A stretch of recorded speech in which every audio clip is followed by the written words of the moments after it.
पहले अमित शाह ने भरी संसद में राहुल गांधी की ओबीसी राजनीति की हवा निकाल दी। आखिर पहिए वाले सूटकेस के माथे पर उठाने की सलाह राहुल गांधी को किसने दी? लोग बनाने लगे मीम। राहुल की टीम में ही बैठा है मोदी का खुफिया एजेंट। कौन से एनजीओ ने ले रखा है राहुल गांधी का ठेका? लोग इंटरनेट पर मीम शेयर कर रहे हैं और लिख रहे हैं, जो पहिए वाले सूटकेस को सर पर लाद कर ले जाए वही होता है राहुल गांधी। अब राहुल गांधी जैसे बड़े नेता को आखिर कोई सलाहकार कैसे ऐसे बेकार और बेसिर पैर वाले सलाह देकर कुछ भी कैसे करा लेता है? इस बैग वाले ड्रामे से पहले राहुल गांधी महिला आरक्षण पर बोलते बोलते जातिगत जनगणना पर बोलने लगे। राहुल गांधी की टीम उनको जो उल्टा सीधा लिखकर देती है वो उसको पढ़ देते हैं। राहुल गांधी ने गुस्से में बोलते बोलते शॉक एंड शटर्ड जैसे इंग्लिश के भारी भरकम शब्दों का प्रयोग किया और कहा कि इस देश में कितने ओबीसी हैं, कितने दलित हैं, कितने आदिवासी हैं, और उस सवाल का जवाब सिर्फ कास्ट सेंसस से मिल सकता है।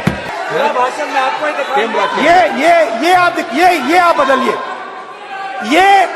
ये जो लिस्ट है ये ओबीसी समाज का अपमान है। 90 लोग हिंदुस्तान के सेक्रेटरी हैं, उनमें से 3 लोग ओबीसी समाज के हैं। 5% बजट को कंट्रोल करते हैं। कि राहुल गांधी को जो बोलना था बोल चुके, लेकिन जैसे ही राहुल के सवालों पर जवाब देने के लिए अमित शाह उठे, राहुल गांधी सदन से जाने लगे। गृह मंत्री अमित शाह ने राहुल गांधी के ओबीसी पॉलिटिक्स वाले गुब्बारे को बीच सदन में सबके बीच आंकड़ों के साथ फोड़ दिया। जिसको जाना है करिए मत। अरे भाई डरो मत। हमारे साथी सांसद अभी चले गए। उन्होंने कहा देश जो लोग चलाते हैं, अब सब लोगों की अपनी अपनी समझ होती है। उन्होंने कहा कि देश जो लोग चलाते हैं उसमें सिर्फ 3 ओबीसी है। अब इनकी समझ है कि देश सेक्रेटरी चलाते हैं, मेरी समझ है देश सरकार चलाती है। मान्यवर, संविधान की स्कीम है, देश की नीतियों का निर्धारण इस देश की कैबिनेट करती है, इस देश की सरकार करती है, इस देश की संसद करती है।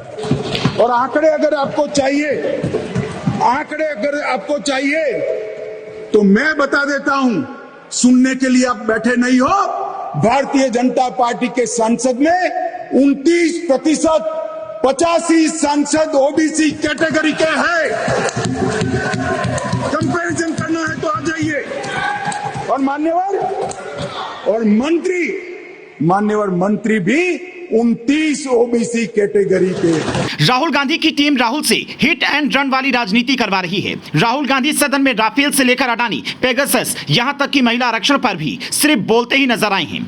जब उनके सवालों का जवाब सुनने का मौका होता है, राहुल सदन छोड़कर चले जाते हैं। राहुल गांधी अचानक दिल्ली के आनंद विहार रेलवे स्टेशन में कुली से मिलने पहुंचे। दिल्ली का आनंद विहार काफी विकसित रेलवे स्टेशन है। यहाँ एक प्लेटफॉर्म को दूसरे प्लेटफॉर्म से जोड़ने के लिए अंडरपास बने हुए हैं। ऐसे स्टेशन पर राहुल गांधी पहिए वाले सूटकेस को माथे पर उठा लेते हैं। अब सामान्य समझ ये कहती है कि जिस नेता को पहिए वाला बैग हाथों से खींचना या माथे पर रखना ये कोई टीम बताती है, ऐसे लीडर के हाथों में देश के भविष्य की क्या कल्पना है?